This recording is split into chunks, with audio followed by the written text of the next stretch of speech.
Ladies and gentlemen, boys and girls, children of all ages, welcome to Sox on Tap.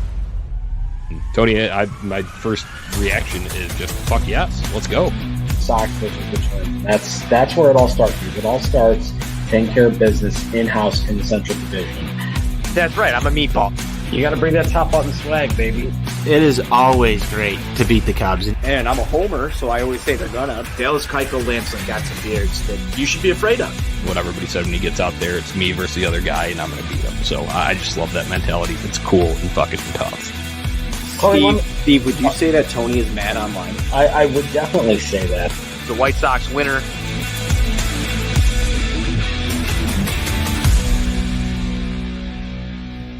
White Sox fans, welcome into the Sox on Tap post-game show. It's Jonnie here alongside Tony Marchese discussing a little trade deadline talk, a little bit of White Sox winner talk as well. Tony, how are you doing this evening, my man? Jonnie, I've been doing great all day. This is an awesome night to talk White Sox baseball. Kudos to anybody else who hops in here, listens to us discuss this. It's about 10:52. It's not officially Sox on Tap after dark yet, but we might get there tonight, Jonnie. Just happy that the White Sox won a ball game today. I know we've got a ton of other shit to discuss, but I'm looking to have some fun tonight, Jonnie. I know we're both cracking them, drinking some beers. I got the classic Budweiser. I think you've got something out of the norm tonight, and I'm very interested to hear what that is. I've got some Spotted Cow going, Tony, for my victory beers. I was down on some of them during the game as well. Sometimes you just have some stuff left over that it might not be irregular, but you got to get to it, and it just felt right tonight to get into it. So that's why I got kind of like when you got to get Larry Garcia into the lineup, right? Okay, now we're going off the rails already this early, and we're not even in after dark hours yet, but we will get there. We will get there. All right, yeah. Housekeeping here. Make sure you subscribe on Tap Sportsnet on YouTube so you can join the conversation. We want to hear your thoughts on trade deadline, on this win tonight, on the upcoming schedule, all of that stuff. On Tap Sportsnet on YouTube. Subscribe, join the live stream, and comment in right here. You can do it via Facebook too, on Tap Sportsnet on Facebook as well. So, Tony, let's set the stage for tonight. Calling it a mixed bag of emotions. I feel like that was an appropriate title for this episode, given the level of inactivity at the trade deadline, followed up by a night of solid baseball and some solid things happening around the division in terms of our White Sox here. So that's where I'll kick it off to you. Start with initial thoughts. Hey, man, today was a roller coaster for so many different reasons. And you know, you and I love cinematic stuff. We love roller coasters. Well, I hate roller coasters. You're never going to see me on one. But with that said, we love it. Yeah, we love the thrill of it, right? That's why we're doing this. That's why we love baseball. There is so much to dissect from what happened today, not only from, you know, what's going on in this 2022 season, what's going on with the White Sox long term. There's just so much there to really think about. This day was a roller coaster for all intents and purposes. I don't think there's a better term to describe it. Today was a roller coaster for the White Sox. You had all the bad, you had all the good, and you had everything in between. Just first reaction to the day as a White Sox fan, I'm just glad I'm going to bed happy, Jonnie, because it could have been all bad. Could have been all bad, and it wasn't. And that's where I'm at right now. I'm feeling okay. I definitely agree heavily with your last sentiment there. And if we had a game like last night, like Sean and I recapped here on Sox on Tap post-game show, that would have been really, really bad. And I think everybody would have been really down in the dumps. And you know what? It's understandable, and I get it if some people still are a bit down in the dumps. When you go and see some major moves go on across the league, and granted, there were a few that it would have been unrealistic targets, i.e. Juan Soto. I'm sorry. The White Sox were never getting him, given their prospect capital that they had to offer. And then you see some other teams in the division, though, make some moves that, well, maybe the White Sox could have made, right? So I think that's where legitimate frustration comes in.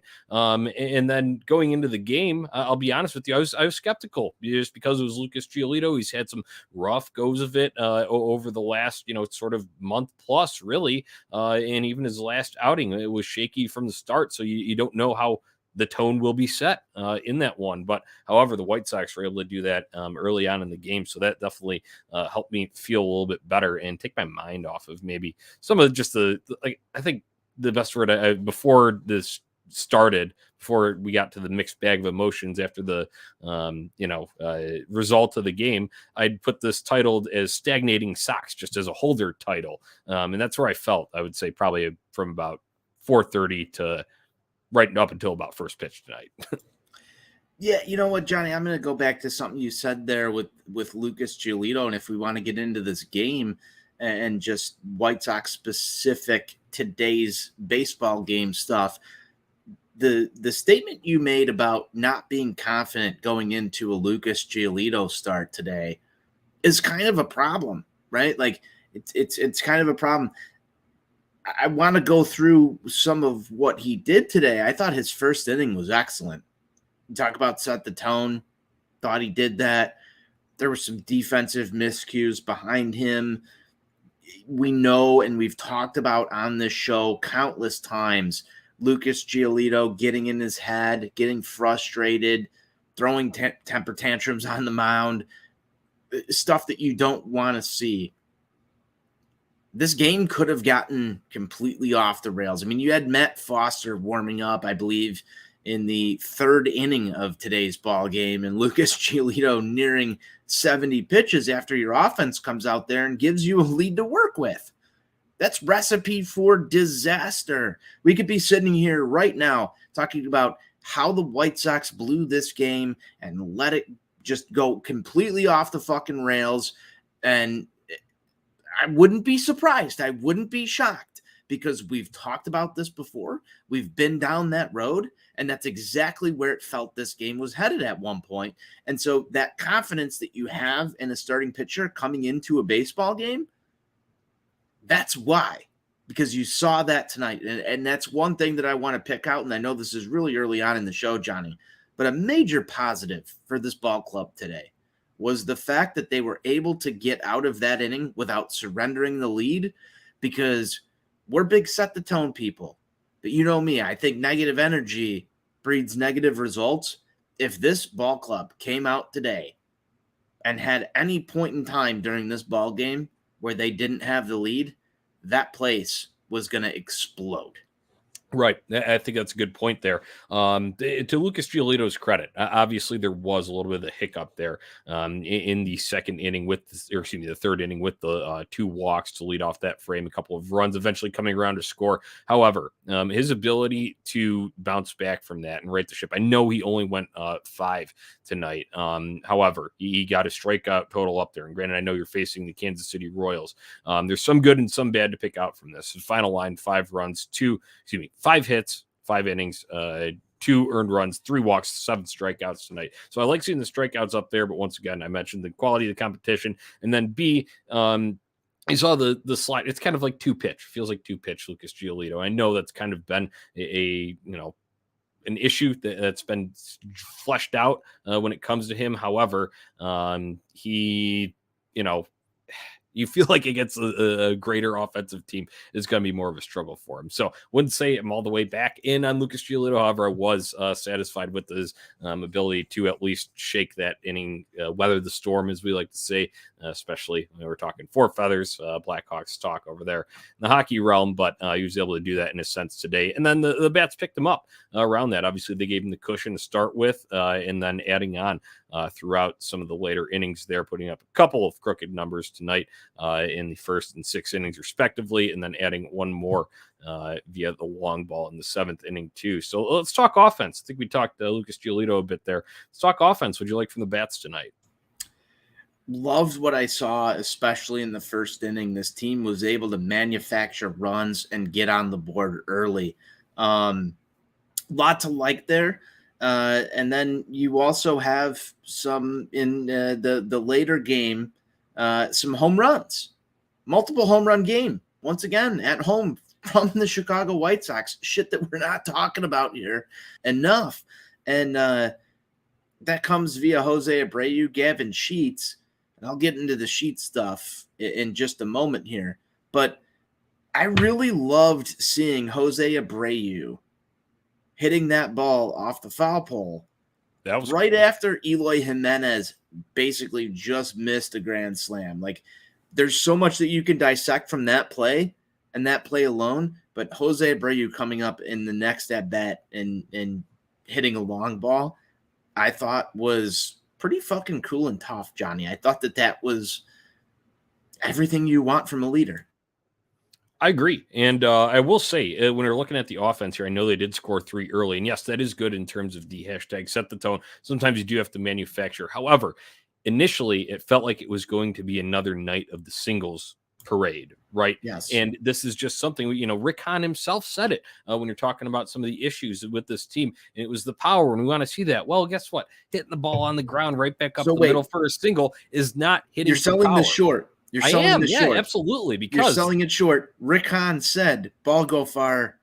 Oh, okay. Team go yeah. far. I mean, we could go and do a whole, show just based on Rick Hahn's comments today, but I don't think any of us want to melt our brains any further with lawyer speak there. But initially, I thought it was going to be the singles parade, just like we had, they had 10 hits in the series opener there and not able to manufacture more than 1 run, just due to the lack of extra base hits. However, the pickup later in the game, you see Eloy Jimenez sending one down the line for an extra base hit, 2 bases. You get scored 2 runs on that play. And then you also have, like you mentioned, Jose Abreu hitting one off the foul pole down the left field line after Eloy Jimenez came close, warning track power-ish for the grand slam prior to that. And then Gavin Sheets launching one out there for that last home run. That made me feel better at the end. It's something that we need to see translate. I think we talked about it ad nauseum on Sunday Funday, especially when we were talking about the multiple home runs they hit then, and then your boy again Saturday night there. So that's something I just want to see translate over into the next games. And it can't, there are times where a single will get the job done. However, it's the ball go far, team go far mentality is more of what I'm looking for. And you heard it from the GM today. And we've just been deprived of it so much this year, Tony, because you love fireworks. Well, guess what? Ranking 28th in the league in home runs coming into tonight's game isn't giving you as many fireworks as you'd really like. So I think you should be on that train as well. I am on that train, Johnny. And, guess what? There's plenty of people to call out here for the lack of fireworks. I know Gavin Sheets promised me some. And, looking at some stuff that Chris Kamka tweeted during today's game, I think Gavin Sheets has lived up to it better than anybody else. Do you think that Gavin Sheets leading the team in home runs, Johnny, at home thus far is because he made a promise to his papa? Yeah, I think so. You have to go and look at that now. And especially, that clutch one, man, Saturday night. That really, we're talking about some possible turning points of this thing. That could have been one, and you got to give you some credit there, man. He's been working hard in the backyard. Johnny, I'm getting very close because I see all the Gavin Sheets hate on the timeline. I see all the Gavin Sheets DFA this guy, trade this guy. There's even people internally here at OnTap Sportsnet that are not big Gavin Sheets people. And I'm getting fairly close because I've been taking some notes. I don't think we're there yet. But I do know, Johnny, that when I put hard work into stuff, the way that we're out there working every single day, I mean, I had Gavin Sheets running the bases faster than Yohan Moncada was able to make it to first base on a routine ground ball when Gavin Sheets popped one out of the park. I think we're getting somewhere. We're getting close to the Gavin Sheets revenge tour of 2022, Johnny. Yeah, I hope it's coming, Tony, and I hope he is joined by a bunch of his friends in doing that. And by that, I mean leaving the yard on a consistent basis. The White Sox absolutely need it. And like I said, if there's ever time to make up for lost time, it's right now down this home stretch here. So I want to see more home runs, more fireworks going forward. Tony, yes. It was not all roses in this game, though. However, you had mentioned that hustle stuff. Okay, we got a situation was at the bottom of the third, and it was a ground ball shortstop. Looks like the Royals are going to turn a double play, but neither Jose Abreu nor Yohan Moncada are running this thing out fully, and they get an absolute gift because of an awkward flip. That the Royals just botch it and both guys end up being safe there. But when you go and look at the replay of that with them lack of hustle there, I understand the training staff may have told some of these guys to tone it down, but man, if you're just like going to feel like you give away outs like that, it's just a terrible look for the energy of the team. Okay, let's go back to another thing Rick Hahn said. We want some of that swagger and, the chip on the shoulder kind of stuff. That shows absolutely none of that when you have that kind of effort down the base pass. Worst play of this fucking game today, Johnny, and I think it's an absolute disservice that Ed Farmer and Hawk Harrelson were unable to call this baseball play, because you would have some epic sound bites if both of those men were able to respectively call this on the radio and your television. I'm big on grinder rules right now. There's a grinder rule for everything. Pretty sure one of them that says never walk even when you walk. And you've got Jose Abreu and Yohan Moncada basically conceding that you have a guaranteed double play, and they both wind up safe. You talk about puck luck in hockey. You talk about the baseball gods being in your favor. You talk about all this shit. These are all the cliches that everybody's going to talk about. And you have two dudes who are very important to the Chicago White Sox franchise right now. One of them's your leader, and the other one is the number one star prospect that you gave up Chris Sale for. And both of them are conceding and yet wind up safe on this play. Unfucking real.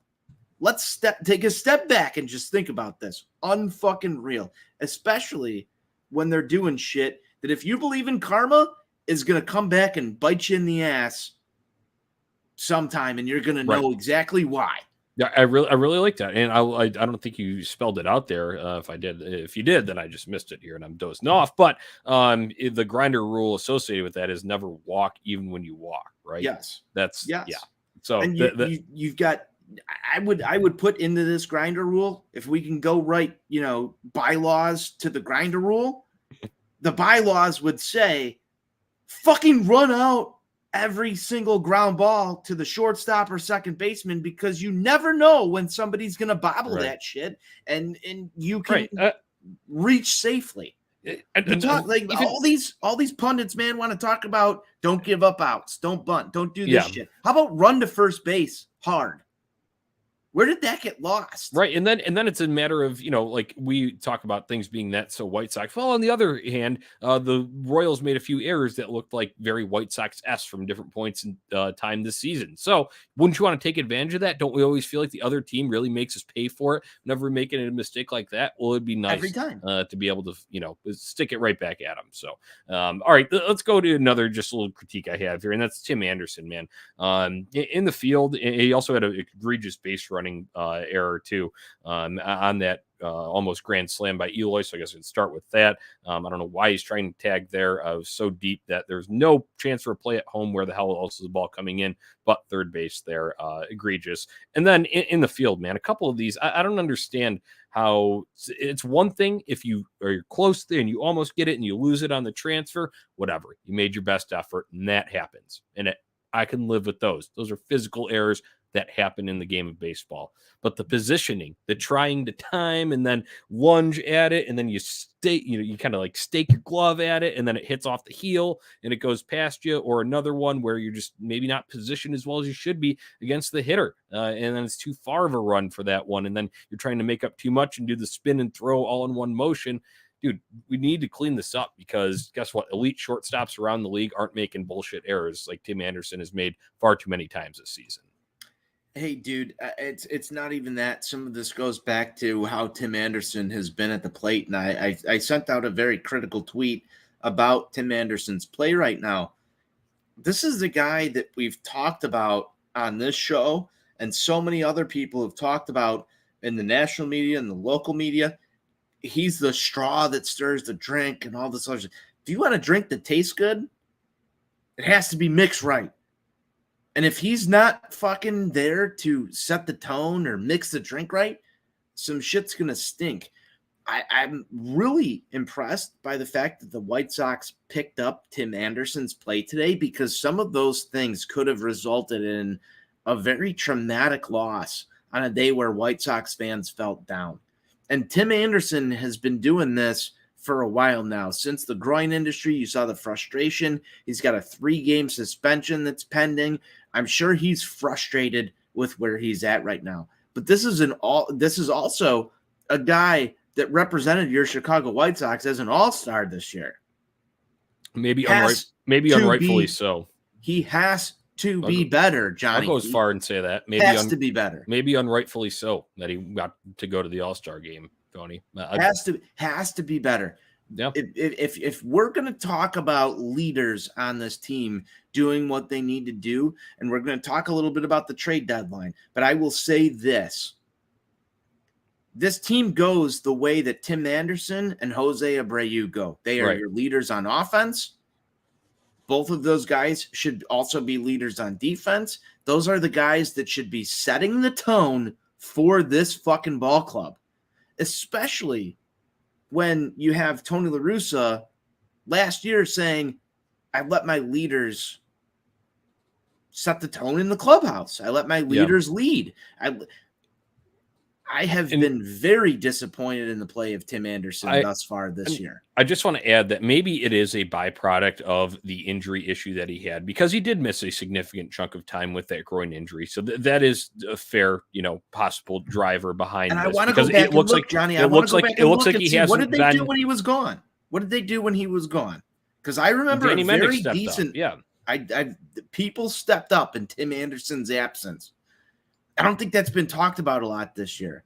A.J. Pollock had his best stretch when Tim Anderson was out of this lineup and he was batting leadoff. That's a fucking problem for me. Yeah, and I think then I go back, though, beyond just like kind of some of the fundamental things in terms of, especially in the field, because that's very easy to see when it's a ball that should have been a ground out and it ends up being a base hit because A, the rulings are really soft nowadays, and then B, he just wasn't in the right place or didn't, collect it cleanly. He played with an edge last year that I feel like just isn't there ever since he returned. You might have seen spurts of it earlier in the season. However, ever kind of sense that kind of comeback. I haven't really seen that edge, that over the top kind of energy that Tim Anderson brings. So honestly, I want to see that. And I could, if he's bringing that on a day in, day out basis, being the leader in the clubhouse, like we know that we need him to be, I could live with some more of the physical errors. But when it all kind of combines like that, it compounds on top of each other. So I was dying to ask somebody this question on this show. When's the last time you saw Tim Anderson do something cool and tough? And that, I know that's our slogan. I know we talk about some of this stuff, but when's the last time you saw Tim Anderson do something that warrants, that was awesome? Been a while. Field of Dreams game is it for me. I'll go out and I'll just spell it out here. That's the last time I saw him do something that was in the face of your opponent, the killer attitude, the leader attitude that we've wanted to see. It's been a while, as you like to say, but that's the last thing I can point to. You've got the bat flip game. You've got the walk-off at Field of Dreams. This team has marketed him to be bringing that level of intensity, change the game. When's the last time you saw it? Because I'm saying Field of Dreams. If you've got a time frame between now and then where he's brought it, let me know. Yeah, honestly, off the top of my head, I'd probably have to go for the last really outstanding one in there. But Tony, when you're thinking about some of those, when you're talking about that with him, what's the best time to usually do that? It's usually a big home run, right? Well, his power production's down, right? You think he's only hit one home run, and that was the one at he hit one at Yankee Stadium in that doubleheader, right, and then I want to say he had a leadoff home run at Minnesota at some other point. But other than that, in recent memory, it's been a while again since Tim Anderson did a home run. So that's also an issue too. And maybe that is a product too of the lower body ailing him a little bit. But just observations, like I said, didn't want to have to go super, super deep into that. But that is a takeaway, a negative one from tonight. Let's spin away from that and go to positive here, because Eloy Jimenez is looking pretty damn good at the plate right now. Takeaways from his stretch here really recently, obviously a very nice night for him, bunch of RBIs, bunch of hits, but he's also it's been a consistent thing for him as of late. It has been for Eloy Jimenez, and this is a guy that if you listen to this show, we've been very critical of. If you tune into our website, ontapsportsnet.com, our guy Steve was writing about him and what you can expect out of Eloy Jimenez. The problem with Eloy Jimenez is injuries. I think we all know that. That affects your power numbers. That affects your overall numbers. It affects your mental state. This guy's been banged up for a long time. Anything that you get out of Eloy Jimenez was deemed a plus by members of this show for the remainder of the year. Correct. When you've got a guy in the middle of the lineup who is now starting to find that consistency, Jonnie, that is a major plus. I know people want to go and talk about the lack of trade deadline activity and all that other stuff. This might come off as a meatball take. It might come off hot, but the fact that we deemed Eloy Jimenez on this show to be just gravy if you can get anything out of him, for him to be in the middle of the order right now, doing what he's doing, which is what you expected out of him when you acquired him, but for him to be doing that for a week, 2-week stretch, we haven't seen that in a while. Right. That just speaks to how good this team can be. Right. I want it to continue. Do I have faith that it will? Probably not. And that's why we had those conversations a week ago. Yeah. But I can't stress how important that is for somebody to be hitting 3 to 5 in your order and swinging the bat like Eloy Jimenez is. Right. That could be game-changing. It's the extra base hit production for me, Tony. It's the home run on Sunday afternoon. It's the, the double, the 2 RBI double tonight. It's the, I know he didn't get it out of the ballpark there, but he gave it a nice ride on that sac fly. Ends up bringing a run home because of that. He is one of the only ones elevating the ball right now. I know Jose Abreu was able to do that, and your boy Gavin Sheets a couple of times here, but talking about consistently, Eloy Jimenez, and he can do it just so effortlessly, dude. That home run on Sunday afternoon against the A's, I just go and look at that, and it's like, that's a flick of the wrist for him, but it goes and travels out there to right center. Right. Yeah. That's just where I'm at. And hey, all kudos to him tonight, man. He goes 3 for 3 with 4 RBIs in the one other plate appearance that does not count as an at bat. Then was that sacrifice fly. So Eloy in the 3-hole tonight. Nice to see him stepping up there. That's a good positive there. Another positive, Tony.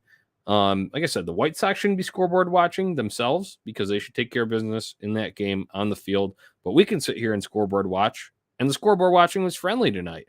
Twins, Guardians both lose after they both pulled off walk-off winners last night. So Sox are 2 back once again here. Yeah, it feels good. It feels good to be 2 back, and that's fucking terrible to even say at this point because we shouldn't be here, and we all know it.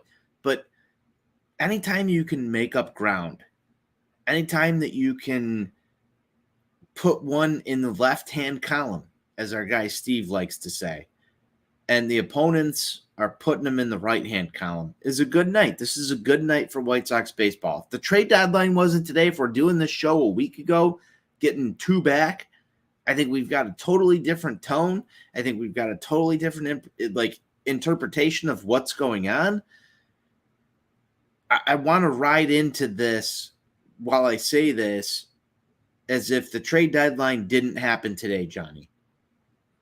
This was a great night for White Sox baseball because you got the win.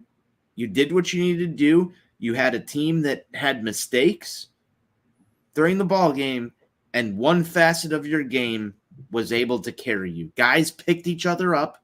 They got the job done, and I think that's a very positive step forward.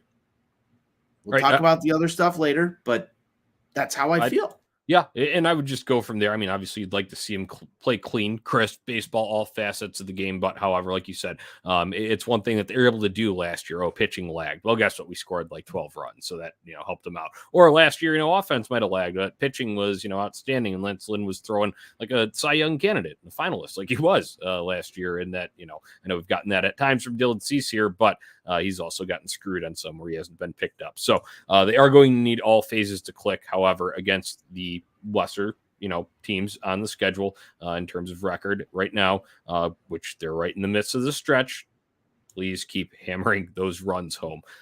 And I think they'll be in a good position to gain some ground here and continue and really start a winning streak. That's really what I want to see. I'm tired of the one step forward, one step back, 2 steps forward, 1 step back, 1 forward, 2 back. We've seen it all this year.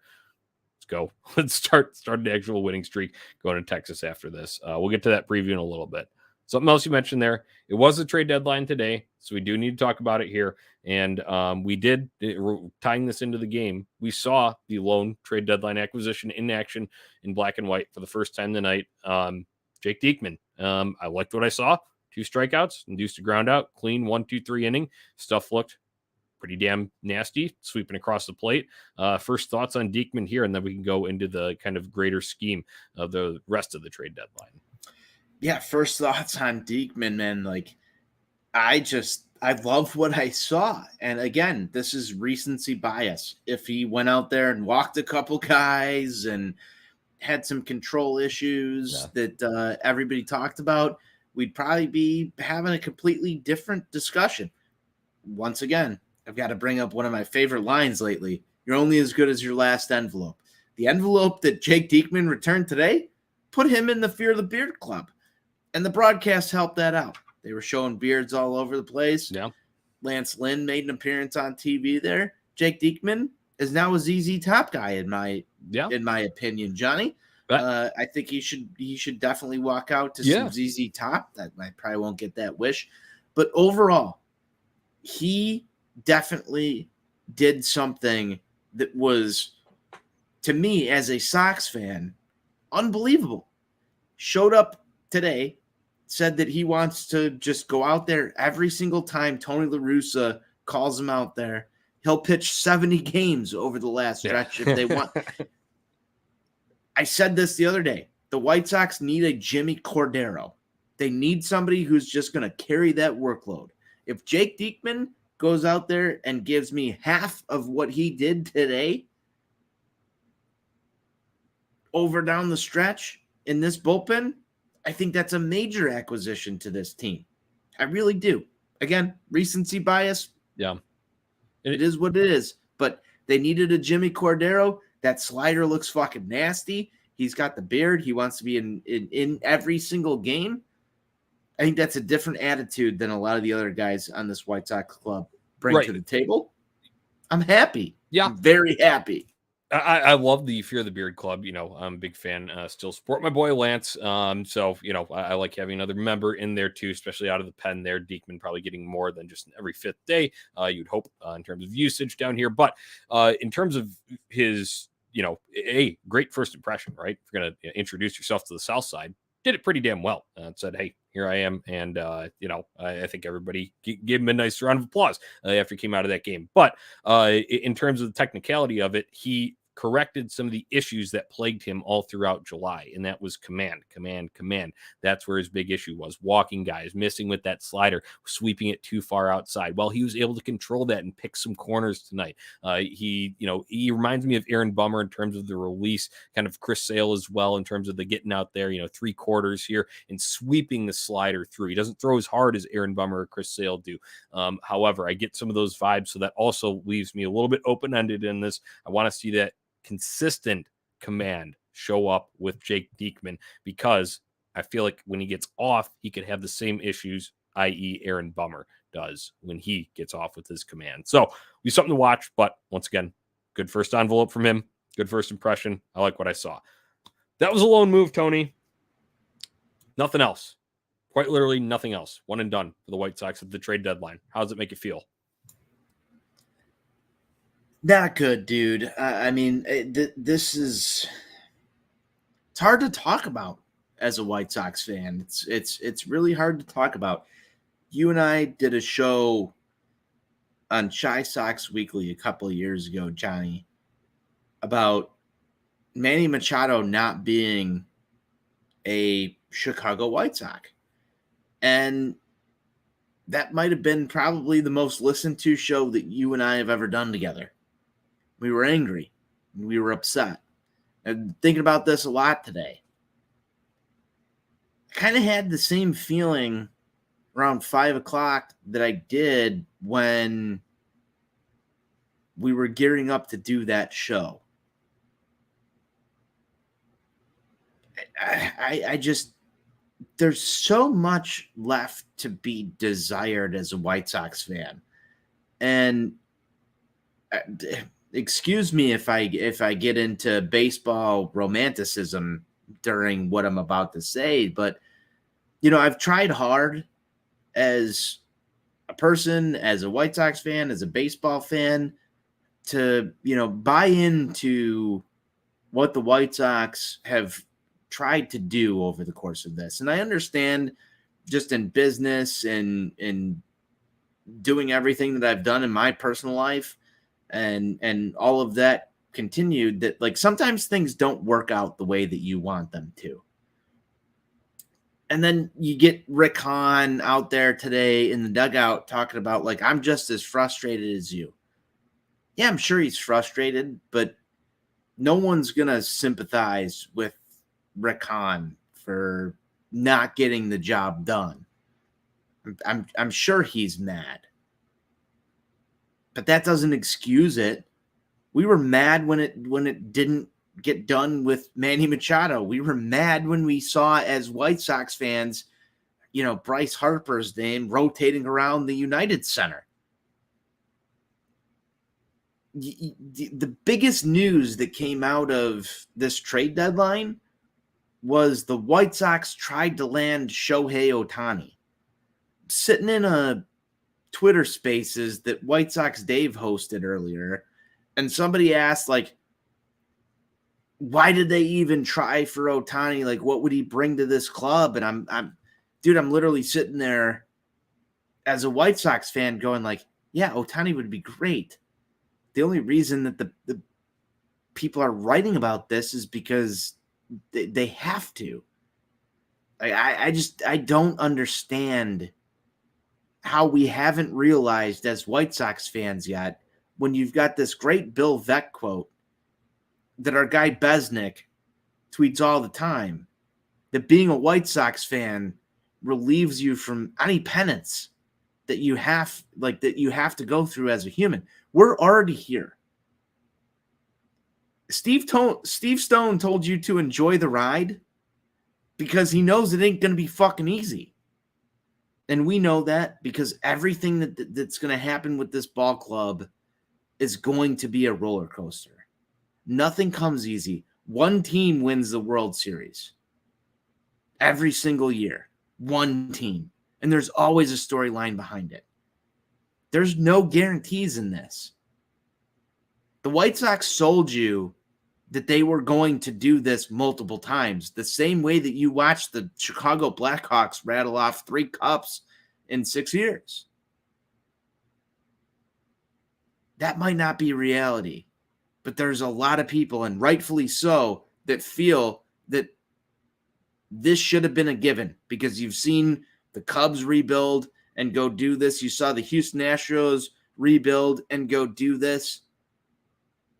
Fuck, you've seen Boston do it. But then you go look at teams like the Angels, who were maybe or maybe not shopping Shohei Ohtani to the Chicago White Sox, and then we sit there and we get frustrated about it. Seat at the table nonsense. Yeah, we can be mad. You give this team your money, but at the end of the day, Johnny, I sat there and I said to myself, am I going to be the type of person that is going to tune this team out, not go to ball games anymore because I'm mad about the trade deadline? No, I'm not. I want to go to Lot B. I want to drink beers with you. I want to go into the ball game. And if they lose, I'm happy that I got to experience baseball with my friends. So sometimes I just want to enjoy the ride. Other times I'm going to be fucking hashtag mad online about the shit that they do. But goddamn, man, it's a roller coaster. And sometimes you just got to ride it. Interesting take there. I mean, there's some points that I could agree with, but if I get down more to brass tacks, you've seen the lack of output in the power department from this team. So our guy Buzz suggested it, and I don't know if this would have been the perfect fit. However, would Joey Gallo been an option? I don't know. Would there have been another arm that you would have supplemented with if you're going to have these injuries? to Raylo's on the IL right now. I could give you Kelly my and miss. Graveman and I could give you my Hendricks miss. can't throw back to back to back. You've got there were some legitimate areas of need. Shit, could have tried to upper at second base. Who knows? A corner outfield, man. That's like, where I'm going with this in terms of areas of need there. And you did hit the left-handed pitcher. I will say that's okay. Check that one off. I can agree with that. Okay. Got Diekman. Obviously we saw really good first returns tonight. However, you go and see the multiple layers of it added to a division rival like the Minnesota Twins, who are still, granted it's slim, still in the driver's seat. You want to put yourself in the best competitive situation there. And this team, Tony, you and I have talked about it in past years. They had it last year. We were looking for it in the Minnesota series right before the All-Star break. Might have been the only flash of it extended this season. I know Rick Hahn kind of lamented the sort of notion of doing something just to change it up. Well, I don't think it would have been just to change it up in terms of making a change just for change's sake. You could have given yourself a chance to have those upgrades last year. Go and take last year's deadline, for example. Sure, they didn't work out. And who knows, maybe this is a factor like you've mentioned on here possibly multiple times with Rick Hahn maybe having a little shell shock, right? From those moves not panning out. Okay, either way, you gave yourself a chance with two options on the market that represented upgrades at your given position.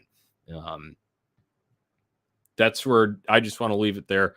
I think there were, when you're talking second base, corner outfield, possibly another bullpen arm that could have been addressed. So that left my ass a little chapped today. Here's the one that chapped my ass, Johnny. And I haven't seen this anywhere else, but I'll say it. How does Whit Merrifield leave Chicago when he's in the lineup for the Chicago White Sox and wind up on the Toronto Blue Jays? Oh, he was on the White Sox for a little bit there? No. On the Kansas City Royals. He was in the lineup for the Kansas City Royals. Yeah. There you go. You can I fuck got with it. me.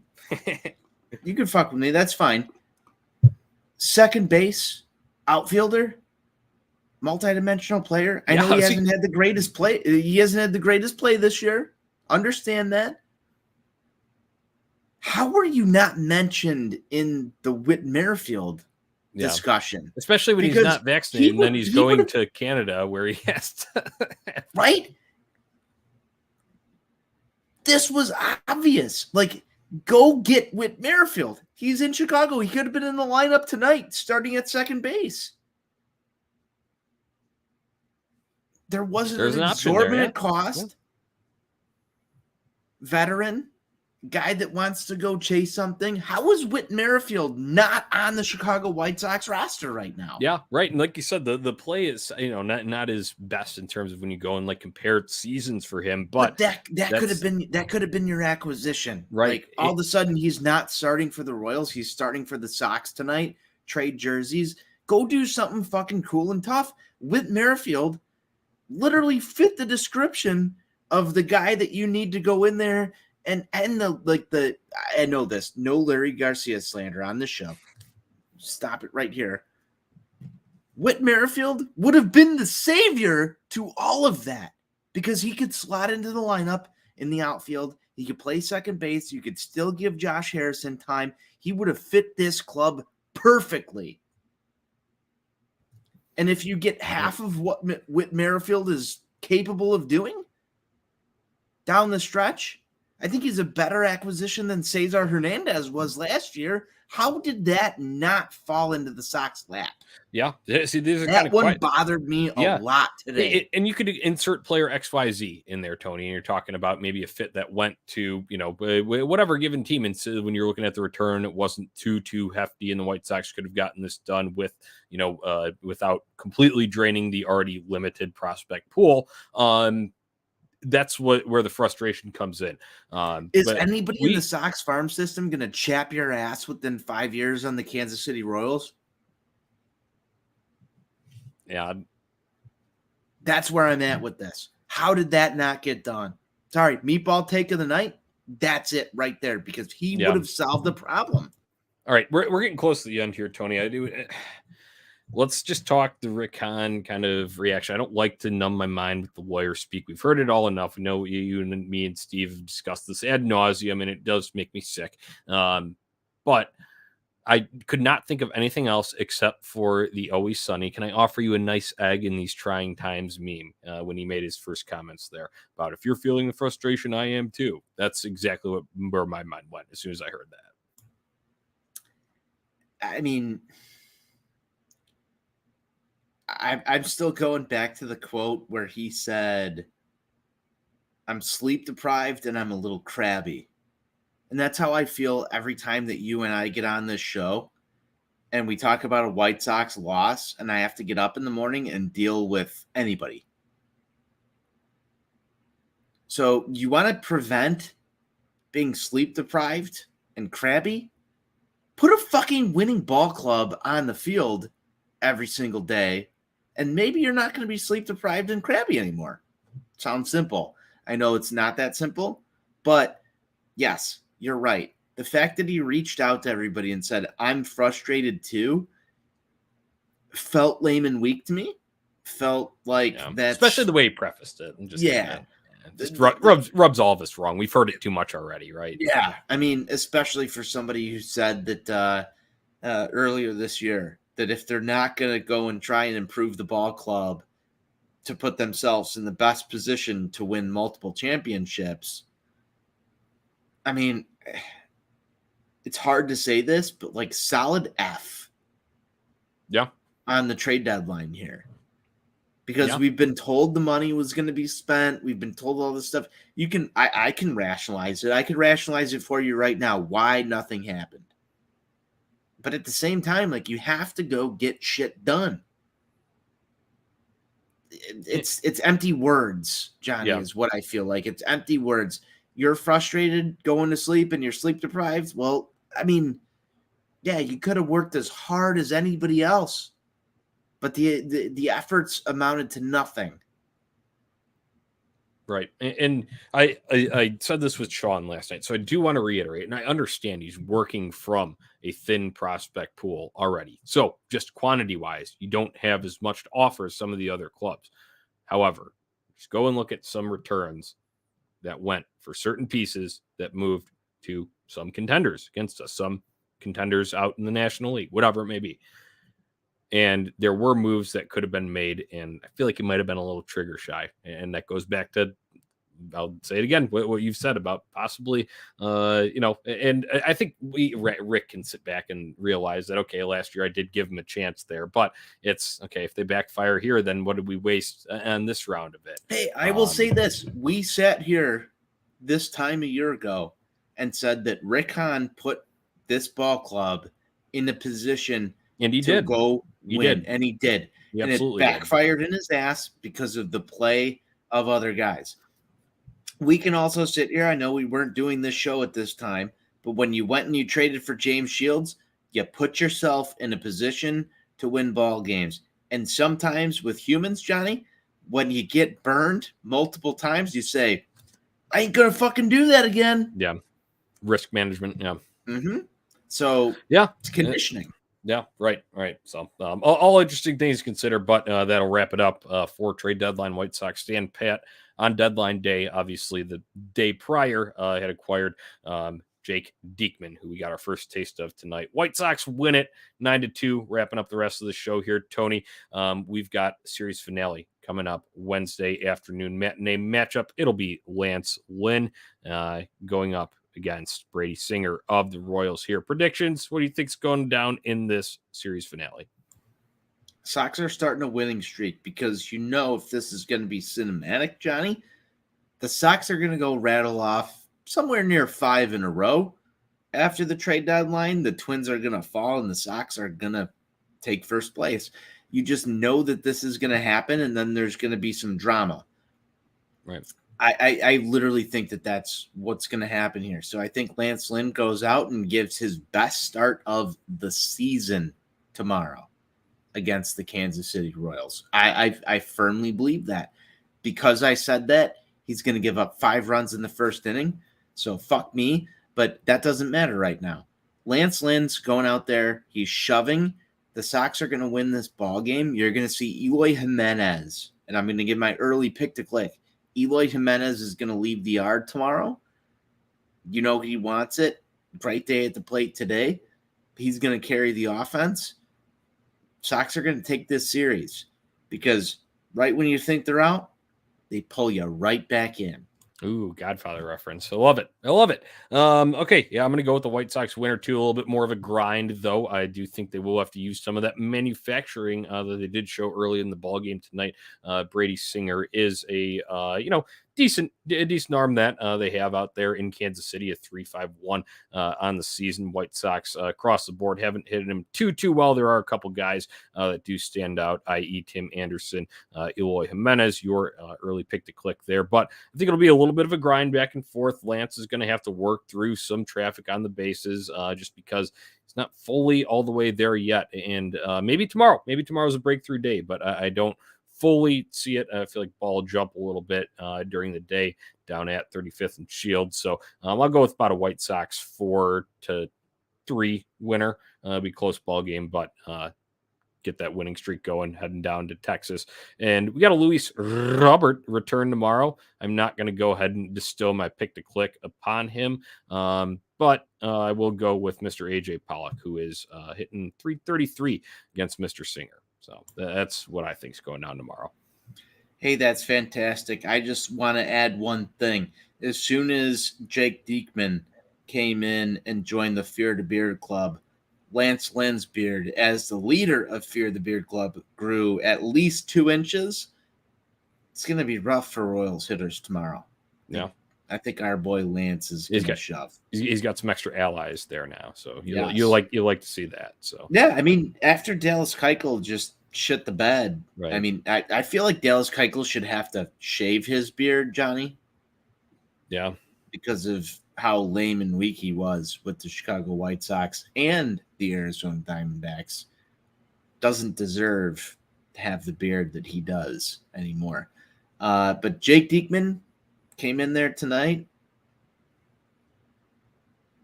Give a guy a pat on the back. He's inspired by Lance Lynn's pedigree on this White Sox staff. Yeah, I like that.